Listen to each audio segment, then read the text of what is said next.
Bonjour à toutes et à tous et bienvenue pour cette série de webcasts baptisée Introduction aux microservices dans Azure. Je suis Stanislas et je suis accompagné de Nicolas. Bonjour Nicolas. Bonjour Stanislas. Et bien dans cette seconde vidéo, Nicolas, nous allons parler de microservices.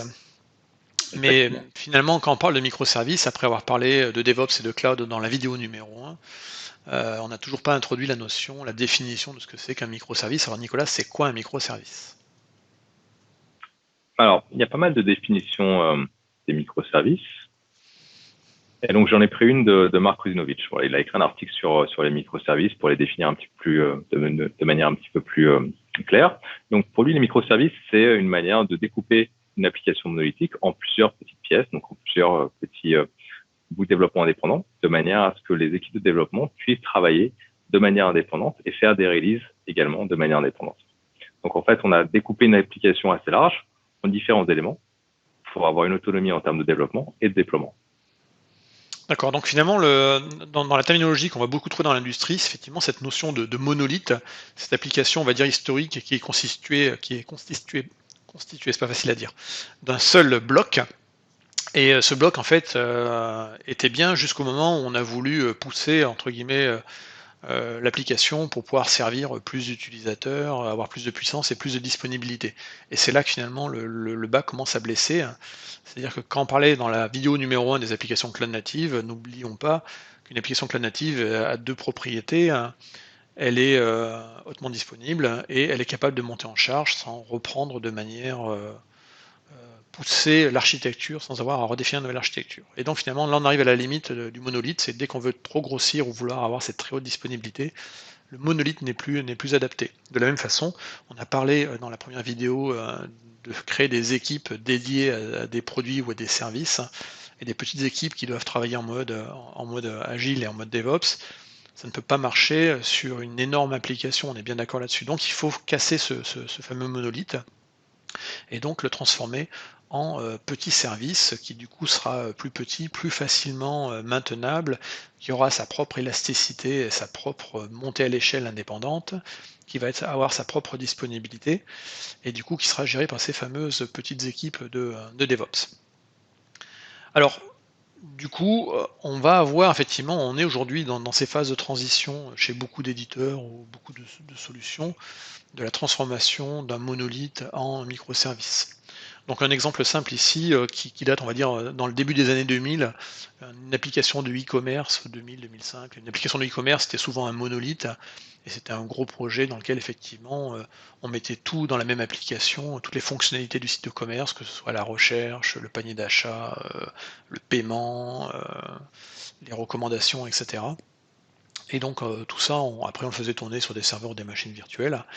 Et puis bah, globalement, pendant qu'une version 1 du site, de l'application de e-commerce fonctionnait, eh ben, on était en phase de développement dans le cycle en V, hein, de la nouvelle version qui pouvait prendre des fois 1 an, 2 ans, 3 ans à être produite, et puis le jour où elle était mise en production, c'était une vraie révolution. Et donc on était effectivement dans cette approche où tout changeait du jour au lendemain, alors que désormais, je pense que si vous allez sur vos sites de e-commerce préférés, vous apercevez que ça bouge en permanence. Mais factuellement, en fait, maintenant, vous n'arrivez plus en disant ouah, tout a changé, c'est par petits bouts que tout va changer. Et pourquoi? Bah, simplement parce que la plupart de ces sites de e-commerce sont passés sur des architectures de type microservices, où du coup, bah, tous ces services, que ce soit le panier d'achat, les recommandations, la recherche, etc., sont des blocs indépendants, gérés d'ailleurs par des équipes indépendantes.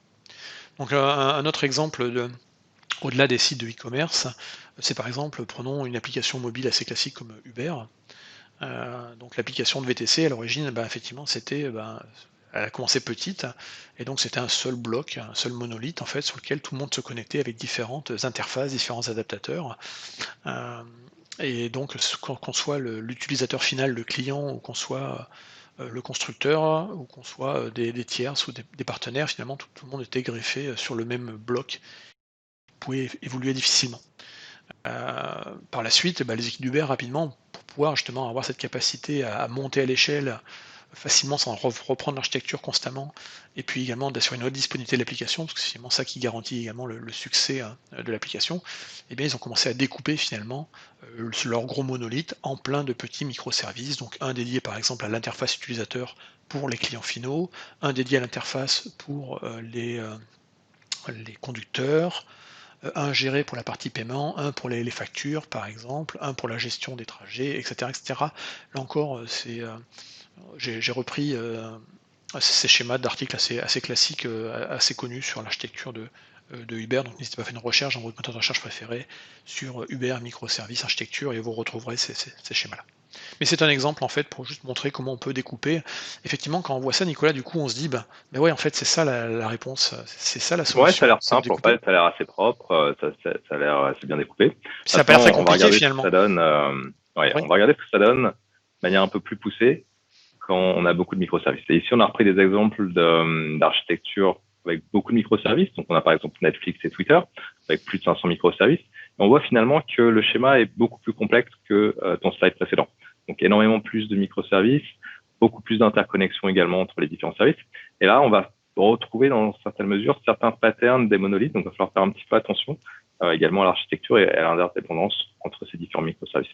Donc, toutes ces interconnexions, finalement, ça ressemble un peu à une étoile de la mort. Donc, on pourrait peut-être même qualifier ça de Death Star Architectures, avec toutes ces interconnexions et ces schémas qui sont parfois assez complexes en termes de microservices. et là, ici, on a pris des exemples hors Microsoft, on aurait pu faire la même chose avec Office 365, avec Azure, avec Dynamics, avec les services Xbox. Enfin, je veux dire, on a tous les grandes plateformes web aujourd'hui ont normalement adopté ce type d'architecture, simplement parce que c'est la meilleure façon en fait de pouvoir avancer par petites évolutions et de manière indépendante, équipe par équipe, plutôt que d'avoir en fait des énormes projets de montée de version, ce qui n'est plus du tout adapté aujourd'hui à un monde où on doit aller plus vite que ses concurrents. Donc on ne peut pas se permettre en fait d'avoir des cycles de production de nouvelles versions qui vont être sur des mois, voire des années. Donc là l'idée effectivement, ces architectures sont arrivées aussi pour les besoins de l'agilité. Et on voit effectivement que sur des applications qui vont avoir du coup beaucoup de fonctionnalités, on va avoir plein de microservices, et du coup ça peut être très compliqué après. Donc c'est-à-dire dans l'architecture, au-delà d'avoir plein de microservices, il va falloir également utiliser des bonnes patterns, tu vas nous en parler juste après. Pourquoi on n'a pas mis donc du coup les dev stars de Microsoft ou de FIS, etc. Parce qu'on Et n'avait on pas n'avait pas de joli dessin. on n'avait pas de jolis dessins. Et donc on a repris cela. Et le nombre de microservices ici, c'est un nombre qui date de 2015 ou 2016. Donc aujourd'hui c'est beaucoup plus, mais imaginez que derrière votre Spotify, derrière votre Deezer, derrière Fnac.com, etc., c'est ce genre de choses qui va y avoir. Alors, les microservices, ça peut pas être attractif comme ça. C'est pas forcément non plus la raison, la solution à tous les problèmes de développement. Ça a introduit, comme on l'a vu, potentiellement de la complexité, potentiellement certaines nouvelles contraintes. Donc, il va falloir prendre ça en compte. Et ça peut être très utile pour des applications qui sont larges. On va avoir beaucoup d'équipes qui travaillent en parallèle. Dans certains cas, c'est pas forcément nécessaire d'adopter un découpage en microservices, et ça peut même être contre-productif, par exemple pour des petites équipes ou des projets qui sont moins importants. Donc il va falloir faire un petit peu attention de ne pas choisir les microservices pour les mauvaises raisons. Alors du coup, Nicolas, effectivement, même si c'est pas la réponse à l'échelle, les microservices, en fait, ils peuvent être assez intéressants, et donc dans certains cas, et du coup, le besoin d'utiliser des microservices et donc de découper une application monolithique en monoservice peut avoir une vraie pertinence dans certains scénarios, notamment 4 ici que tu viens de nous exposer. Alors le premier, Nicolas? En premier, indépendance pour une mise à l'échelle. Ici, on a pris l'exemple d'une application de partage de photos. On a le service rouge qui va permettre de partager des photos, et puis on a un service de rendition à droite qui va générer donc différentes renditions de mes images. Et en fonction de la demande et du nombre d'uploads de photos, on va pouvoir faire évoluer la capacité de ce service à droite de manière indépendante du service à gauche. Donc, rajouter des instances ou potentiellement également en supprimer. Donc, en gros, absorber des pics de trafic sur une partie de l'application de manière autonome et indépendante. Donc là, tu as un exemple avec du photo sharing, effectivement. On aurait pu prendre un autre exemple assez intéressant, qui est par exemple un truc qu'on utilise tous, ou qu'on a tous utilisé, ou qu'on l'utilise encore au moins en France, qui est le site des impôts, par exemple. Le site des impôts, c'est un endroit en fait où l'activité sur les différents services proposés dans le portail ne sont pas les mêmes. Je Je veux dire, si tu rentres en période de déclaration des revenus, par exemple, ou au moment du paiement de la taxe d'habitation ou de la taxe foncière, je ne parle plus du paiement maintenant des impôts parce que c'est directement prélevé à la source, mais tu as compris l'idée, hein. C'est qu'en général, quand on va sur le site des impôts, on y va pour une raison assez précise et pas pour faire de la balade comme on irait faire du shopping sur un site de e-commerce. Et donc, effectivement, on pourrait imaginer ici, et c'est probablement le cas, que dans le site web des impôts, chaque composant entre guillemets du site en fait dépend d'un microservice ou d'un microservice qui est complètement indépendant et du coup va scaler différemment. Donc avec cette mise à l'échelle, du coup, on peut se dire ben, dans une période d'activité comme par exemple la déclaration des revenus, les services en fait de formulaire pour la création, la déclaration de ces revenus ben, vont augmenter en nombre d'instances justement pour pouvoir couvrir la demande. Et puis on sait qu'en général les gens s'y prennent toujours au dernier moment et donc au fur et à mesure en fait on arrive sur la phase d'échéance de la déclaration, il y aura plus de monde et donc effectivement il faut que le service soit surprovisionné pour ce besoin-là uniquement.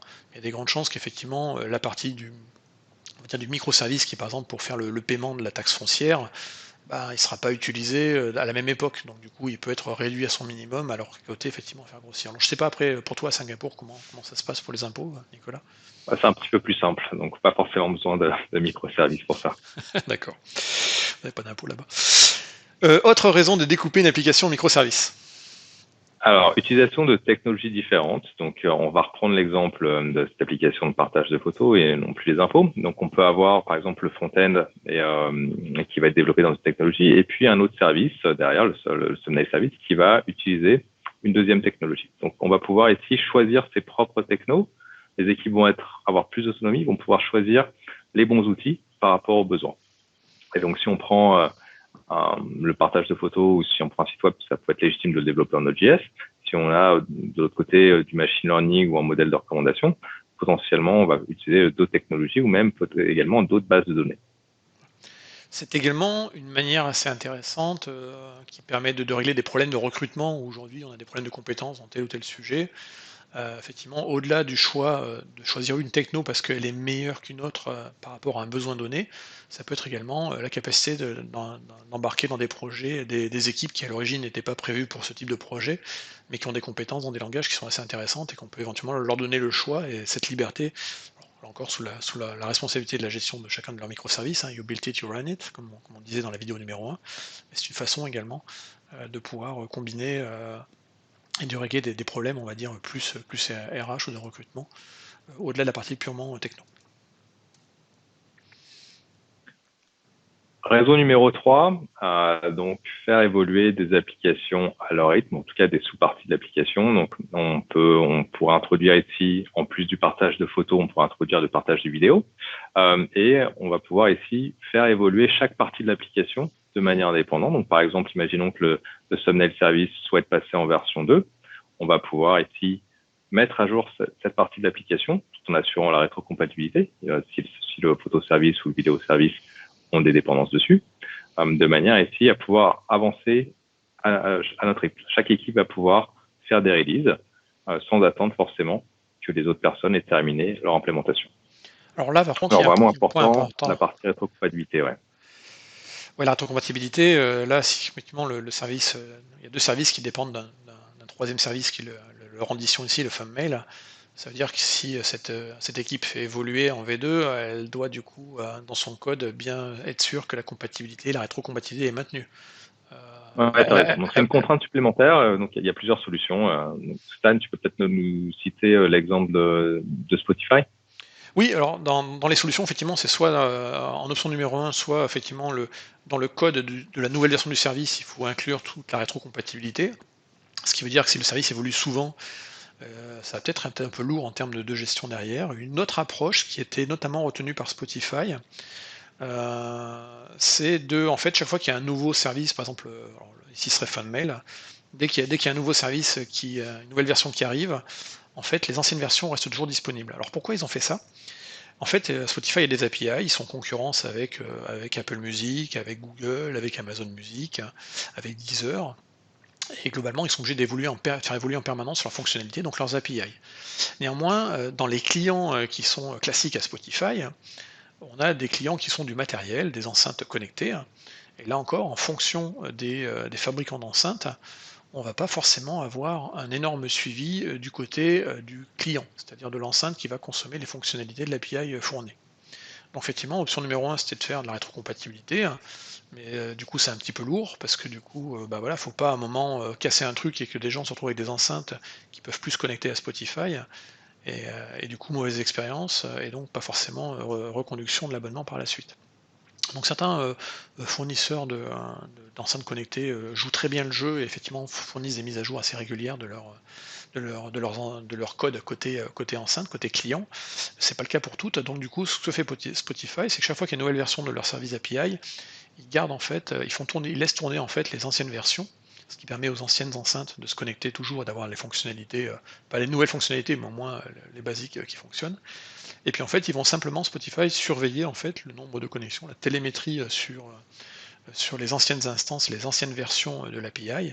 Puis si à un moment une version n'est plus utilisée, ben, dans ce cas-là, ils peuvent vraiment virer les instances et les supprimer. Mais comme ça, en fait, Et ils donc ils là, conservent tu une bonne expérience rejoins utilisateur. le point numéro un. Ouais, on rejoint le point numéro un, indépendance de la mise à l'échelle. C'est le cas pour Exactement, différents services, mais c'est le cas également pour différentes versions du même service. exactement, tout à fait, tu as tout à fait compris le principe. Dernière raison, pour découper une application microservice ou dernier avantage. Alors, ça peut être un petit peu moins évident, conflit des dépendances. On peut avoir une application monolithique qui va dépendre d'une bibliothèque, si on appelait bibliothèque partagée version 1 ou version 7. Ici, si on a une application monolithique et qu'on veut faire évoluer une dépendance, on a un risque en fait de devoir entraîner finalement les autres équipes dans cette mise à jour au niveau de la bibliothèque. Donc, si on a des microservices, on a des déploiements qui sont autonomes, on a des builds également qui sont autonomes, et on a notre propre gestion des technologies, on l'a dit tout à l'heure, également notre propre gestion des dépendances. Et donc, je vais pouvoir, en tant que responsable du Subnail Service, passer de la version 1 à la version 7, peut-être parce que j'ai besoin de nouvelles fonctionnalités, sans impacter finalement le reste des équipes et le reste de l'application. Tous ceux qui auront déjà joué avec différentes versions de Java, entre autres, comprendront de quoi on parle. Donc nous avons vu là 4 raisons pour découper une application en microservices. Et puis bah, pour résumer finalement donc, tout ce qu'on a pu raconter, Nicolas, je te laisse reprendre un petit peu ce qu'on avait raconté dans la première vidéo et plus résumer ce qu'on vient d'expliquer. Ouais, on va résumer un petit peu les microservices, donc en bref, et on va faire correspondre tout ça au 12 factor qu'on a vu dans la première vidéo. Donc un serveur d'application par microservice, ou plutôt un, un binaire qu'on va déployer par microservice, ça peut être un compteur. Donc vraiment une indépendance ici au niveau du microservice. Ensuite, chaque microservice dispose de son propre data store. Ça revient au concept de backing service qu'on a vu lors de la dernière vidéo. Cycle de vie indépendant pour chaque microservice, donc la capacité de déployer une nouvelle version sans impacter les autres, et peu ou pas d'adhérence entre microservices. Donc c'est là où vraiment il va falloir faire un petit peu attention lorsqu'on commence à avoir de plus en plus de microservices, de pas tomber dans de l'architecture où on a trop d'interdépendance parce que ça peut être un peu contre-productif. Scalabilité indépendante également des microservices, donc déploiement, scalabilité indépendante, ça revient également au 12 factor, et puis des déploiements plus petits, plus fréquents, également donc plus nombreux. Microservices fortement découplés, distribués élastiques, donc vraiment ça rejoint encore une fois la partie scalabilité des 12 factors. Et dernier point, donc isolation des ressources. Alors qu'est-ce qu'on veut dire par isolation des ressources? On veut éviter au maximum cette notion de noisy neighbors, où un microservice qui demande trop de ressources, donc de CPU, de RAM, d'IOPS, peut impacter un autre microservice. Et donc on va vraiment essayer d'avoir une isolation maximale à ce niveau-là pour qu'un microservice qui a une défaillance n'impacte pas les autres et qu'on n'ait pas d'effet domino au niveau de l'application. Ouais, je vais juste réinsister un peu sur la partie découplée. Tout à l'heure, on a vu des schémas de microservices et dans les explications, on faisait souvent des flèches entre le microservice A et le microservice B. Et on pourrait effectivement le lire, et dans certaines architectures c'est le cas, hein, lire comme étant effectivement le microservice se connecte en direct sur un deuxième microservice et lui parle. Ce qui fait que finalement, bah, on obtient une dépendance qui est forte. Si le microservice A qui est connecté au B, bah, si le B tombe, bah, le A il est connecté à rien et potentiellement il peut ne pas marcher, hein. Si on commence à avoir trop de dépendance forte entre microservices, on n'a plus cette indépendance et finalement on a ce qu'on appelle nous les migros, où simplement en fait on a un monolithe en fait qui est simplement un peu éclaté, mais ça reste un monolithe si en changeant un élément, on impacte en fait tout ce qu'il y a autour et la chaîne qui se suit. Donc on va le voir après, tu vas nous parler des patterns, mais dans le découplage, on va fortement encourager l'usage de bus de communication, hein, pour ne pas passer, par exemple, pour des communications directement de service à service, mais passer par un tiers, entre guillemets, le message. Ouais, je pense que le mot important, c'est le découplage de l'application, également résilience. Qu'est-ce qui se passe si un microservice ou plusieurs microservices échouent, ou même si la communication entre ces services échoue? Comment garantir un service minimum au niveau de l'application? Alors du coup, avec les Alors, microservices, il y a de nouveaux patterns. il y a quelques patterns clés, je ne les ai pas inventés, ils viennent du site microservices.io. Il y a également un livre qui regroupe énormément de patterns, que je n'ai pas encore terminé, mais je suis sur la bonne voie. Donc, premier point, décomposition par domaine. En gros, essayer de découper l'application, non pas par point technique, mais par domaine fonctionnel. Ça rejoint un petit peu la partie organisationnelle qu'on a évoquée lors de la première vidéo sur la partie DevOps.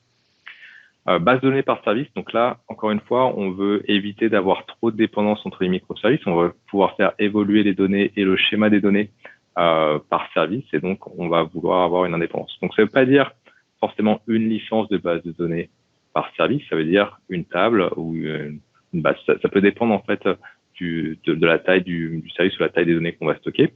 Mais ça ne veut pas forcément dire un serveur d'application. Et ça, c'est assez important. C'est très important également, c'est que le fait d'avoir un data store ou une base de données par service va permettre également d'éviter les grandes phases de réunion et de négociation où on veut choisir tel ou tel techno pour faire le stockage des données. Parce que peut-être que dans certains cas, un cache Redis sera très adapté à stocker, je sais pas, des contextes, des paniers d'achat d'utilisateurs, par exemple. À côté, une base de données relationnelle répondra bien à certains besoins, et d'autres, une base de données non relationnelle, une NoSQL, sera mieux adaptée. Donc là, du coup, en fait, le fait que chaque microservice en fait, peut s'appuyer sur le data store qu'il a envie, ça veut dire qu'on a également une indépendance des équipes dans leur choix, qui permet de prendre le meilleur choix technique adapté à leurs besoins, sans pour autant remettre en cause l'ensemble du projet. Donc, autre point, la partie API Gateway, on va avoir beaucoup de services potentiellement exposés sous forme d'API REST. Il va falloir donc une gateway devant, de manière à centraliser la configuration et à éviter d'avoir une démultiplication des sous-domaines ou des adresses IP. Donc, partir sur une notion de gateway qui va, en plus de ça, nous permettre de gérer le versionning, de gérer également du caching potentiellement. Donc, ça va nous permettre en fait d'avoir un point central qui va rester scalable, mais qui va permettre derrière d'avoir plus de flexibilité en termes de configuration pour router le trafic vers un ou plusieurs microservices. Et donc, on a ce pattern qui vient s'ajouter à l'API Gateway, qui est le backend for front-end. Donc, d'avoir un backend qui va être dédié, ou un service qui va être dédié à faire du rendu, à adapter du contenu pour l'interface utilisateur. Autre point, la notion de circuit breaker. Donc, cette notion de circuit breaker, elle est également assez importante pour éviter cet effet domino dont je parlais tout à l'heure. Imaginons qu'un service A n'arrive plus à communiquer avec un service B.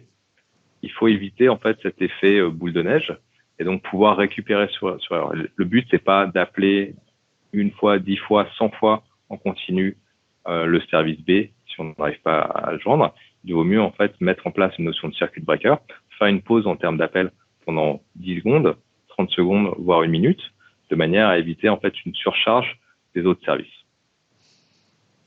Donc, composition de l'interface utilisateur, c'est un autre pattern également. Donc, on va avoir plusieurs microservices. Soit on peut agréger différentes données pour une interface utilisateur au niveau d'un back-end for front-end. Soit on peut se dire finalement, notre application côté client, elle va également adopter ce pattern de microservices et on va donc avoir plusieurs chargements qui vont construire au fur et à mesure le front-end. Et donc, ça va nous permettre, encore une fois, d'avoir une vraie indépendance en termes de déploiement du front-end. Donc, le front-end va dépendre d'appels de microservices, mais on n'a pas ce déploiement unique qui doit être prêt lorsque tous les microservices ont été mis à jour. Donc, ça va on va aller encore un petit peu plus loin dans l'indépendance en termes de déploiement. Autre point, donc on va avoir beaucoup de microservices. Il faut faire une notion de discovery. Il va falloir avoir une service registry de manière à découvrir les microservices et pouvoir ensuite automatiser les appels, ou en tout cas la récupération des chaînes de connexion et des URL vers les autres services. Dernier pattern, Stan, le pattern Saga. Et donc ça, on va le détailler un tout petit peu plus. Alors, tous ces patterns clés dont tu viens de nous parler assez rapidement, mais néanmoins, on a bien compris à quoi ils servaient. On peut les retrouver donc ça provient effectivement d'un livre que tu as lu qui s'appelle Microservice Patterns, disponible sur l'URL https://microservice.io. Je crois que c'est un téléchargement gratuit si je dis pas de bêtises. Je pense que tu dis des bêtises. Ah, d'accord. Je pensais que c'était. Non, c'est payant alors. Non, il y a pas mal de patterns qui sont disponibles. Après, ils ne sont pas tous détaillés de manière ultra poussée, donc le livre est un peu plus épais, donc contient D'accord, un peu ok. plus d'informations que le Autant site pour web. moi. Donc nous avons le livre et le site qui sont décorrélés. J'ai dit une bêtise. Donc n'hésitez pas à acheter le livre. Il est disponible sur Safari Books Online, donc c'est pour ça que j'ai pu penser qu'il était gratuit. Ah oui, parce qu'on a des accès chez nous en interne gratuits sur ces services-là. Autant pour moi. Donc, parle-nous donc de Saga après cette petite diversion. Donc Saga, donc là, ici, tout à l'heure tu parlais de site e-commerce, d'achat, de panier d'achat, d'achat d'objets. Prenons un autre exemple de site e-commerce, prenons l'exemple d'une réservation de voyage. Ici, on va potentiellement, l'année prochaine, pas forcément cette année, on va potentiellement revoyager et donc on va vouloir réserver un billet d'avion, réserver un hôtel et potentiellement réserver d'autres services associés. Okay. Et donc là, on va appeler potentiellement plusieurs services. Alors, qu'est-ce qui se passe finalement si un service au milieu de la chaîne ne fonctionne pas? Il va falloir revenir en arrière, mais comme on est sur une architecture microservice, chaque service a son propre data store, chaque service a fait sa propre transaction, et donc il va falloir un système qui va nous permettre d'annuler finalement toutes les transactions sur les différents microservices si quelque chose se passe mal. Et c'est le concept du Saga Pattern qui va nous permettre de gérer donc les erreurs sur chaque composant au travers lorsqu'on fait des transactions qui sont distribuées sur plusieurs microservices grâce à une notion de rollback. En gros, une notion de compensation, c'est-à-dire un contrôle Z, revenir en arrière si le reste de la chaîne ne s'est pas passé comme on le souhaitait. Mais du coup, pourquoi ça s'appelle Saga? Ça s'appelle Saga comme dans un bouquin, en fait, plusieurs épisodes, plusieurs tomes, histoires finalement sur plusieurs tomes, ouais, c'est ça, étalés sur un ou plusieurs chapitres, plusieurs livres. Donc nous avons l'exemple ici exemple dont on de transaction. Ouais, donc ce fameux réservation de voyage qui me démange un petit peu. Donc, on a une application de voyage. On va décider donc de réserver un voyage. On va passer potentiellement par un service de réservation. Et donc, on va appeler 3 différents services: location de voiture, réservation d'hôtel et réservation du billet d'avion. Donc, 3 finalement services différents, 3 data stores différents. Alors maintenant, qu'est-ce qui se passe si la réservation de l'hôtel échoue? Par exemple, il n'y a plus d'hôtel dans mon budget dans la ville, ou alors si, par exemple, la réservation d'avion échoue, j'ai pas envie de garder ma réservation d'hôtel ni ma réservation de voiture. Je veux annuler ça, trouver quelque chose qui me convient un petit peu mieux, et donc il va falloir revenir en arrière et annuler les transactions. Donc les transactions, on a un moyen de le faire, c'est de les mettre en mode pending, c'est-à-dire on va pré-réserver la voiture, c'est réservé, c'est alloué, on a le prix qui est fixé, et par contre on va attendre que les autres transactions s'effectuent de manière correcte pour ensuite passer du mode pending au mode approved. Donc voilà, c'est l'exemple qu'on a ici. Je parlais de la réservation d'hôtel qui s'est mal passée. Donc ici, si la réservation d'hôtel s'est mal passée, j'ai pas à aller jusqu'à l'étape finale. Il faut que je revienne en arrière, et donc que chaque autre service, donc la réservation d'avion et le service numéro 1, puissent annuler leur transaction et revenir à l'état initial, c'est-à-dire sans impact en fait pour moi en tant qu'utilisateur. Là encore, on mettra les liens associés dans l'article associé à cette vidéo, notamment sur la documentation de Microsoft. Effectivement, on explique ces patterns de compensation sur les transactions. Alors, au-delà des patterns, il y a également d'autres concepts qui vont nous intéresser fortement dans ce qu'on appelle les microservices et dans leur déploiement dans un fournisseur de cloud tel que Azure. Et donc, comme on est dans du cloud et que on n'est plus sur une application monolithique qu'on déploie dans une nouvelle version chaque fois de manière régulière, et puis qu'on garde pendant un certain temps, on doit également changer sa façon de travailler et les concepts un petit peu, et l'approche qu'on peut avoir par rapport aux objets informatiques. Donc, première chose, on va passer d'un monde de pets, d'animaux de compagnie, à un monde de bétail, de cattle. Donc prenons ce magnifique chaton. Donc on l'a eu tout petit, on lui a donné un petit nom, on l'a vu grandir, on s'en est bien occupé, on l'a bien surveillé. Des fois, il était malade, on l'a amené chez le vétérinaire, on l'a confié à un spécialiste et puis il a grandi, il a évolué et un jour, il est mort. Donc ça, c'est Très triste. il faut un instant triste dans cette présentation, ce sera le seul, on vous le promet. Alors, on va ramener ça maintenant dans de l'informatique, hein. Un pet, eh ben, ce serait ce serveur, par exemple, de base de données, ou ce serveur, oui, ce serveur de base de données ou ce serveur, Active Directory. On lui donne un nom, il s'appelle DC01 ou SQLDB01. On l'a tout petit, hein, parce que c'est nous qui l'installons, hein. Et puis on le voit grandir, évoluer, on le patch tous les mois, on le surveille, on y fait attention, hein. On a de l'affectif dessus. Euh, des fois, il ira pas bien. On amènera un spécialiste, ou un spécialiste viendra à lui, hein. Et puis un jour, il sera décommissionné parce qu'on n'en aura plus besoin, ou il y aura une nouvelle version qui sera arrivée, et on ne fera pas de montée de version, on va remplacer le matériel et le software. Donc un PET en informatique, c'est vraiment une ressource qui va avoir une durée qu'on va utiliser sur le temps, sur lequel on va prendre soin. Et, euh, et à l'inverse, hein, si on prend le bétail, le cattle ici, hein, là on est sur, si on était un méchant éleveur qui vend simplement, qui a un troupeau qui grossit ou qui diminue en fonction de l'offre et de la demande des bouchers derrière. J'espère que je ne vais pas choquer les végétariens, mais globalement, effectivement, ce méchant éleveur n'a pas vraiment d'affectif par rapport à ces animaux. Ils sont plus, on va dire, un négociant qu'un éleveur. Un éleveur, il doit avoir de l'affectif. On va dire un négociant, voilà. Mais effectivement, la taille du troupeau, elle ne s'appelle pas Marguerite ou Pâquerette, la vache, elle a un numéro, une étiquette. Et si on ramenait ça dans de l'informatique maintenant pour pouvoir expliquer ça, dans une ferme de serveurs, par exemple, de front au web, cette ferme va s'agrandir et se rétrécir en fonction de l'offre et de la demande. Et là, effectivement, les serveurs s'appellent Web 01, 2, 3, 4, 5 ou X, Y, Z. On n'en a pas vraiment, on s'en moque un petit peu. Ce qui est important, c'est que la ferme de serveurs web, elle réponde bien. Voilà. Donc là, on est dans un monde plutôt de cattle. Ensuite, on a le mutable versus le unmutable. Le mutable, euh, ça va évoluer dans le temps, c'est-à-dire entre le jour J et le J plus 10 ou le J plus 30 ou le J plus 65 ou le année plus X, eh ben, il va vraiment évoluer, il va changer. Donc il va muter, voilà. Donc là, c'est typiquement le cas, hein, quand on installe un serveur, et puis tous les mois, on va le patcher, on va changer sa configuration, on installe des nouveaux composants dessus, etc. Donc le serveur, finalement, entre le jour de départ, quand il est né, quand il a été installé, et pas mal de temps après, il a vraiment évolué. Dans du immutable, en fait, rien ne va changer.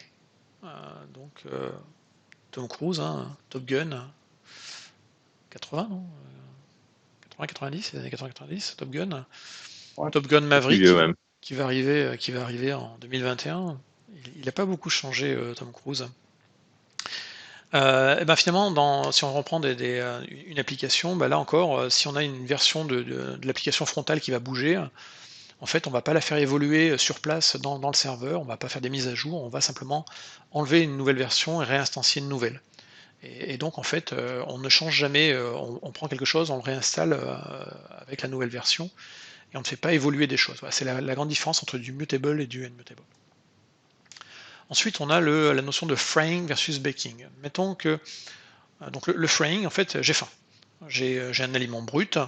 Avant de le consommer, en fait, je vais passer par différentes étapes. Donc, j'aurai mon étape de préparation. Donc, je vais peut-être faire ici, on est encore l'été ici en France. Donc, je peux faire une bonne marinade, je prépare ma viande. Donc là, j'ai une phase de préparation qui va prendre un certain temps.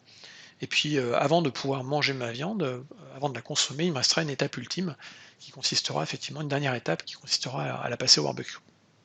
Donc, le temps de mise à disposition de l'aliment à partir du moment où j'ai faim, c'est de prendre l'aliment qui a été préparé et puis de terminer une étape pour le finaliser, pour pouvoir le manger. Si on ramène ça dans de l'informatique, le frame, ce serait par exemple, je prépare un master de système d'exploitation dans lequel j'ai un système d'exploitation qui est bien à jour, un Windows ou un Linux, sur lequel il y a peut-être déjà des composants installés. Alors si on était sur un frontal web, peut-être qu'il nous faudrait un serveur Apache, Nginx ou un 2IS déjà préinstallé sur l'OS qui lui-même à jour. Et puis au moment où je vais avoir besoin de nouveaux frontaux web, dans une approche frying, quand je vais dire ok j'ai besoin d'un nouveau serveur frontal web, donc je vais déployer mon image, et puis en post-déploiement de l'image, je vais lancer un script de post-configuration qui ira télécharger et installer la dernière version de l'application. Donc le temps de mise à disposition finalement de mon application web, c'est le temps de disposition de mon image, plus le temps d'instanciation du script de post-configuration. Dans une approche baking, en fait on a ces aliments bruts et on va faire la cuisine de bout en bout. Donc là, on a l'exemple de macarons, j'ai tous mes différents composants, je vais passer beaucoup plus de temps que dans l'étape, que dans le frying, ici. Donc je vais faire vraiment toute la cuisine, mais une fois que j'ai passé du temps et que j'ai tout préparé, mon aliment, en fait, il est prêt à être consommé. Donc dès que j'ai faim, j'ouvre la boîte, le temps de mise à disposition de l'aliment, il est instantané, à part ouvrir la boîte et le mettre dans la bouche. Si on ramène ça donc dans l'informatique, eh bien finalement en informatique, on va se dire, ok, j'ai une nouvelle version de mon application, donc je vais repackager une image complète. Il y aura mon OS qui est à jour, il y aura mon serveur pour servir les pages web, par exemple, ici pour un frontal web, et j'aurai également dans mon image la dernière version de mon application. Donc ça veut dire que chaque fois qu'on aura une nouvelle version de l'application, on aura une nouvelle image, en fait, qui sera à nouveau recuisinée, repréparée, mais qui sera prête à l'emploi dès qu'on aura besoin d'ajouter des serveurs web. Donc dès qu'on voudra rajouter un serveur frontal web, eh bien, on reprendra l'image et on instanciera l'image, et donc on aura une nouvelle instance de l'image. Donc là, le temps de mise à disposition est beaucoup plus rapide, c'est vraiment juste le temps d'instanciation d'une image. Par contre, derrière, on a un temps de préparation qui est un peu plus long, parce qu'effectivement, on va mettre plus de choses dans l'image.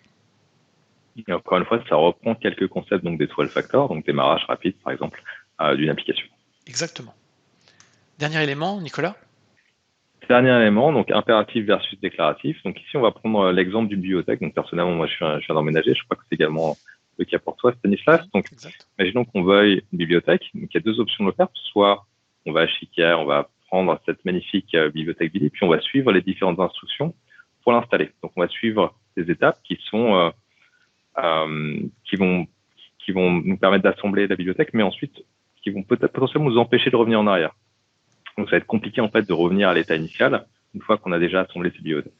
À droite, l'autre exemple, c'est de se dire finalement, je sais exactement ce que je veux, je vais passer par un magasin qui va me livrer la bibliothèque dans l'état final. Et donc, si je reviens au monde de l'informatique, il y a plusieurs manières d'installer ou de configurer ses serveurs ou son application. Mode impératif, ça va être du script. On va déclarer plusieurs étapes à exécuter. Et donc, ces étapes, ça peut être récupérer un binaire, installer des dépendances, lancer un serveur d'application. Et une fois que le serveur d'application est lancé, si j'essaie de rejouer encore une fois le script, le script risque d'échouer parce que potentiellement le serveur d'application est déjà démarré, donc le port 80 est déjà utilisé. Donc, j'ai pas quelque chose qui va me permettre d'exécuter un script plusieurs fois. Si je prends une autre approche, l'approche déclarative, je vais ici plutôt passer par un fichier de configuration qui va déclarer l'état final souhaité. Donc, je vais référencer de manière explicite mes dépendances, référencer de manière explicite la version du serveur d'application que je souhaite ou mes bibliothèques. Et ensuite, donc, un outil va s'occuper de configurer mon système vers l'état souhaité. Et donc, quel que soit le nombre de fois où je vais rejouer cet état souhaité, j'aurai toujours le résultat qui est garanti. Donc, on est vraiment sur deux modes différents. Impératif, je vais avoir un script qui va donc configurer mon système. Déclaratif, plutôt que d'expliquer les étapes qui me permettent d'arriver à l'état final, je vais simplement déclarer l'état final souhaité. Et donc, du coup, ce sera un système qui, en charge, fera le travail pour toi, pour te mettre en adéquation avec le système souhaité. Alors maintenant, Nicolas, ce que je te propose, c'est qu'on va faire un wrap-up. On va reprendre finalement les quatre composants, les quatre éléments dont on vient de parler, donc du pet versus du cattle, du mutable versus de l'unmutable, de l'impératif versus du déclaratif, et du frying versus du baking. Si on prend une approche avec du pet, du mutable, du frying et de l'impératif, qu'est-ce qu'on va obtenir? On va avoir quelque chose qui est difficile à reproduire en fait. On va avoir quelque chose qui est potentiellement même unique. Donc on va avoir une notion de snowflake, c'est-à-dire un flocon neige. Un flocon neige, c'est unique, chaque flocon est différent. Et donc ici, chaque configuration potentiellement va être légèrement différente. On va avoir une petite variation, ça va être très compliqué de revenir à un état exactement défini. Ce qui est un peu embêtant quand on va avoir des fermes avec plein de composants qui sont censés être les mêmes. Exactement. Une fois qu'on a beaucoup d'instances du même composant, si on a un composant qui commence à avoir une anomalie ou à se comporter de manière un peu différente, ça va être extrêmement dur de trouver d'où vient le problème. Et donc le Phoenix, c'est C'est quoi? Donc le Phoenix, si on reprend les autres éléments, donc c'est-à-dire si on fait du cattle, si on fait du baking, de l'immutable et du déclaratif, on va avoir quelque chose qui va être très simple à redémarrer, à recréer de manière identique. Et donc on va avoir cette notion de Phoenix, c'est-à-dire de pouvoir renaître de ses cendres de manière extrêmement rapide à l'identique. Donc on est d'accord que dans une approche microservice, avec une application dite cloud native, on va faire en sorte de tout privilégier pour arriver sur du Phoenix. Et là encore, on Exactement. reprend certains éléments, hein. Par exemple, quand il y avait les 12 Factor App, on parlait de déclarer de manière explicite, par exemple, les dépendances. C'est un des 12 Factor App et ça correspond effectivement au mode déclaratif que tu as cité juste préalablement. Tout à fait. Dernière notion que vous pourrez voir dans la littérature, dans la discussion, c'est la notion de greenfield versus brownfield. Donc le greenfield is the exception et brownfield is the norm. Donc un greenfield, finalement, c'est vous arrivez et vous avez carte blanche pour mettre en place votre nouvelle application en microservice dans un cloud, on va dire, et globalement, vous partez de rien, donc le terrain est vierge et c'est à vous d'imaginer de construire. C'est un cas qui est finalement assez rare. C'est très rare qu'on arrive dans un système d'information ou dans une organisation et qu'on n'ait pas à devoir dépendre de choses qui existent déjà. Donc, ce qui existe déjà, c'est ce qu'on appelle effectivement la friche industrielle, le brownfield. Et effectivement, c'est assez rare qu'on dise vous avez carte blanche, partez d'une page vierge et puis allez-y. Et finalement, c'est pas plus mal parce que finalement, des fois, de devoir s'appuyer sur un existant oblige d'avoir certaines bases et évite de s'éparpiller des fois dans des choix qui, pour le futur, sont pas forcément les meilleurs. Je sais pas, Nicolas, tu avais un exemple? Ouais, c'est vrai que le brownfield donne quelques contraintes qui peuvent servir de garde-fou. Le greenfield, c'est hyper sympa. Ça peut être un accélérateur pour choisir de nouvelles technos, partir sur de nouvelles bases. Parfois, c'est un petit peu dangereux. On peut aller un peu trop loin et prendre des technos un peu trop, pas innovantes, mais un peu trop nouvelles et manquer un peu de maturité sur certaines technos. Donc, c'est important de faire les bons choix quand on fait du greenfield et d'avoir quelque chose qu'encore une fois qu'on va pouvoir maintenir sur du long terme. Et puis le brownfield, on peut faire du microservice, même dans des brownfields qui sont très historiques, hein. Moi, je vais prendre un exemple très simple. Prenez vos banques. Les banques, c'est l'endroit probablement où il y a le plus d'historique en termes d'informatique, hein. C'est des endroits où on a des mainframes, on a du code COBOL qui tourne depuis des dizaines d'années, hein. Et pourtant, en fait, nos banques, eh bien, on peut tous en fait y accéder depuis son téléphone avec une application mobile. Et si vous avez plusieurs banques, ou si vous avez d'autres collègues qui ont d'autres banques que la vôtre, vous remarquerez que les applications en fait, mobiles des banques évoluent assez rapidement en permanence, s'adaptent également aux évolutions des matériels. Donc on commence à avoir, enfin on est arrivé depuis déjà quelques temps, la reconnaissance par exemple des capteurs d'empreintes ou la reconnaissance faciale. On a des fonctionnalités de transfert qui sont beaucoup plus simples. On a des opérations qui avant nécessitaient d'envoyer un fax ou d'envoyer un courrier à sa banque, etc. etc. Et pourtant, derrière ces applications mobiles qui ont l'air très modernes, et cetera, ben, il y a encore potentiellement des vues back-end. Donc on est vraiment dans une approche brownfield. Mais néanmoins, on peut avoir une organisation où il y a vraiment un vrai héritage, et néanmoins avoir des parties qui sont très mobiles. Donc ça veut dire peut-être dans ces organisations, comme on le disait dans la première vidéo où on parlait du DevOps, pour avoir certaines équipes qui sont vraiment en mode agile DevOps, parce qu'il y a besoin sur certains services d'être très concurrent, parce que c'est finalement, aujourd'hui, le téléphone, c'est votre interface en fait quasiment unique avec votre banque, hein. C'est très rare qu'on aille maintenant voir son conseiller. Donc en fait, effectivement, c'est l'application qui va peut-être faire aussi la différence. Moi, je le vois, hein, j'ai quelques banques, et ma banque principale, en fait, qui est ma banque historique, entre guillemets, je l'apprécie parce que l'application mobile me permet de faire ce que j'ai envie, qu'elle est plutôt assez ergonomique, etc. Néanmoins, et donc c'est les banques même les plus historiques d'entre nous qu'on connaît, elles sont obligées en fait d'avoir des équipes comme ça qui vont faire évoluer les fonctionnalités en permanence et donc du coup, on peut pas s'appuyer sur une architecture très monétique. Là, c'est un bloc qui est vraiment séparé et qui peut s'ajouter derrière. Donc des fois, on ne pourra pas toujours casser les monolithes, mais on va pouvoir les enrichir avec des microservices qui sont à côté.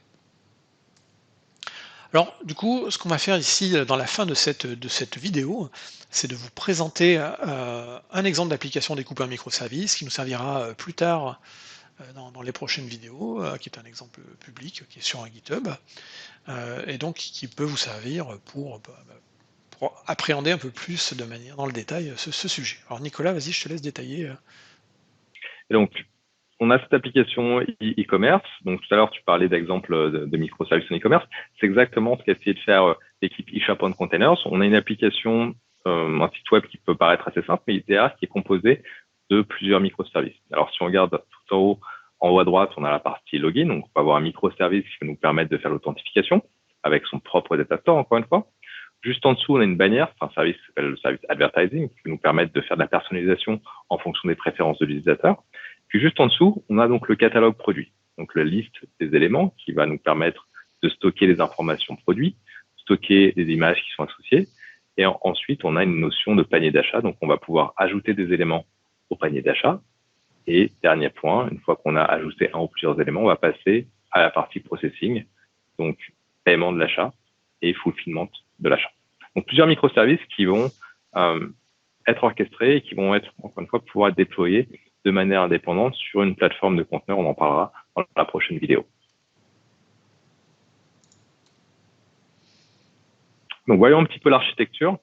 On a ici non pas un client, on a plusieurs clients. En fait, on a deux applications web. On a une application web traditionnelle de type web MVC. On a également une single page application qui va appeler différents microservices à travers une API Gateway. Et on a également une application mobile qui va tirer parti des mêmes API. Donc, on a ici 6 microservices qui vont potentiellement à certains moments communiquer entre eux, notamment lors de la phase d'achat ou de fulfillment, grâce à un bus de communication qui est ici déployé dans notre infrastructure, mais qui pourrait être également déployé sur Azure. Donc, on reprend ici les 12 factors, la notion de déploiement indépendante, la notion de backing service également. Donc, si on regarde un peu plus dans le détail, la partie client app, c'est sur l'application mobile, c'était du Xamarin, ça peut être déployé sur de l'iOS ou de l'Android. L'application SPA, c'est de l'Angular 2 et la partie WebMVC, c'était du .NET. Ensuite, on a les différents microservices. Et là, ce qui est intéressant, c'est vraiment cette notion de, encore une fois, de data store. Si on fait un petit zoom sur les différents microservices, chaque service a son propre data store. Et donc, on a un mix de SQL Server. On a du Redis également pour le panier d'achat. C'est plus légitime c'est du Redis, du key value ici pour un panier d'achat. Et on a également une mise à l'échelle indépendante. Donc, chaque microservice a sa propre technologie, a son propre data store et peut être déployé ou scalé de manière indépendante. La communication ici va se faire à travers, j'ai dit tout à l'heure, un service bus. Ça peut être du RabbitMQ, ça peut être également un Azure Service Bus ou d'autres technologies. Et enfin, donc chaque microservice est packagé et donc est auto-porté. On en parlait lors des 12 factors. Ici, ça va être fait avec des images Docker. Donc, on va packager le microservice, chaque microservice et les dépendances à travers un format déclaratif sous forme d'une image Docker. Eh bien, Nicolas, s'achève désormais cette deuxième vidéo de cette série de vidéos baptisée Introduction aux microservices dans Azure. Et dans la prochaine vidéo, on va commencer à parler des conteneurs. Effectivement, tu as expliqué que les microservices se packageaient très bien dans des conteneurs. Eh bien, on va voir effectivement comment on va utiliser ça et comment fonctionnent les conteneurs. Une introduction à tout cela dans la prochaine vidéo. Et on vous remercie, à bientôt. Au revoir, Nicolas. Salut Stan, à bientôt. À bientôt.